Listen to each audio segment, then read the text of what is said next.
140 करोड़ लोग, 4 trillion dollar की GDP. सुनने में कितना बड़ा लगता है ना? लेकिन जब इसे तोड़कर देखते हो तो सच्चाई बहुत कड़वी है। इंडिया की जीडीपी पर कैपिटा $2,800, लेकिन अगर अंबानी और अदानी को हटा दो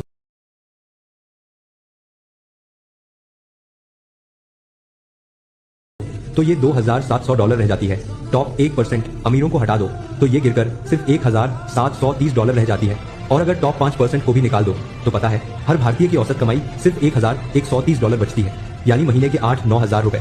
नेता कहते हैं भारत अब सुपर पावर है, पॉलिटिशियन बोलते हैं इंडिया अब विकसित राष्ट्र है, लेकिन असलियत ये है कि भारत के बड़े बड़े पूंजीपति असल में उद्योगपति नहीं, दलाल हैं, क्योंकि उन्होंने न कोई नया प्रोडक्ट बनाया, न कोई रिसर्च की, बस सरकार के साथ मिलकर जनता की जेब काटी। पॉलिसी इनके हिसाब से बनती है, टैक्स का खेल इनके हिसाब से चलता है और लोकतंत्र सिर्फ इनके कारोबार की रखवाली करता है। ये बैंक से हजारों करोड़ का लोन लेते हैं और आसानी से माफ करवा देते हैं, लेकिन अगर तुम या मैं घर बनाने के लिए छोटा सा लोन ले तो बैंक हमारी खाल उतार लेता है। ज्यादातर भारतीय अब भी 2 वक्त की रोटी, अच्छे स्कूल और सही इलाज के लिए तरसते हैं। जीडीपी के नंबर से पेट नहीं भरता। विकास का मतलब अमीरों की लिस्ट में नाम आना नहीं है। विकास का मतलब है जब हर बच्चा स्कूल जाए, हर घर में इलाज हो, हर इंसान सम्मान से जी सके। और जब तक ये नहीं होता 4 ट्रिलियन, 10 ट्रिलियन, 20 ट्रिलियन सिर्फ आंकड़े हैं, सिर्फ छलावा है। भारत अमीरों का देश नहीं है, भारत 140 करोड़ लोगों का देश है।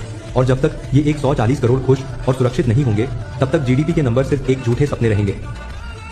आप दुनिया के तमाम देशों में जाओ, फ्रांस में जाओ, जर्मनी में जाओ, डेनमार्क में, स्वीडन में, कहीं भी चले जाओ, शाम को 5 बजे के बाद उस देश के राष्ट्रपति आपको सब्जी खरीदते हुए, अपना थैला लटकाते हुए दुकानों में दिखाई दे जाएंगे। राष्ट्रपति और प्रधानमंत्री। भारत में क्यों नहीं हो सकता? वो कहते हैं जी इनको मरने का डर है। तो मरने का डर है तो राजनीति में क्यों आए? घर में बैठो। हमारे यहाँ तो जिन लोगों को मरने का डर नहीं था वही लोग राजनीति में आए थे। भगत सिंह, ऊधम सिंह, चंद्रशेखर, जिनको मरने का ही डर नहीं था, जवान जिंदगी को दांव पे लगा देने का डर नहीं था, वही पॉलिटिक्स में आए थे। तो आजादी के बाद मरने का डर क्या है? सिक्योरिटी पर इतना खर्चा क्यों?